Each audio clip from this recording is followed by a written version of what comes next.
Hello, hello, mga jud gabi tanan. Gabi na kay gabi man ko ga voice over. Ha. Nangapi o gahinok pa na sa dyan na nakalimot ko na gunsay akong ginuna.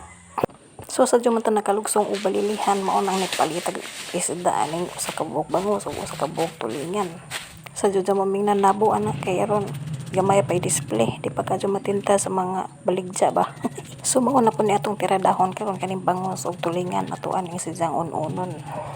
So ba dyan mo ang iro samtang voice over ko ani hagua. So balik taring bangos so awan nang gikuhaan og himbis kay lisod pod og di kuhaan atog himbis sa ba wala nang gi-slice diretso okay wala na ko mo video ana pag slice di ay ilunod na ibutang ang daso nas kahan galurat pa dyan ang mata ang isda Diyan mag ahos ra itong ipanakot ani kay ahos raman dyan ang ipanakot pod dok Diyan ato nang ibutang sa kalaha tanga paminta gamay diyan da dyan asinan diyan na po'y palami ba diyan sukaan po na to aning na tipid refill ng suka ambot lang magkapod ug makatipid ba pod diyan to na ning takuban kay aron atong talakang sa kaladyo o sa aso di ay kay gaasor man ang agi anang mga kahuya na diyan mo paniubang gipalit na mga itong balilihan ay 20 nga pichay, 20 nga guso, 20 nga miki, 20 nga sari-sari, ano, 20-20 na ba?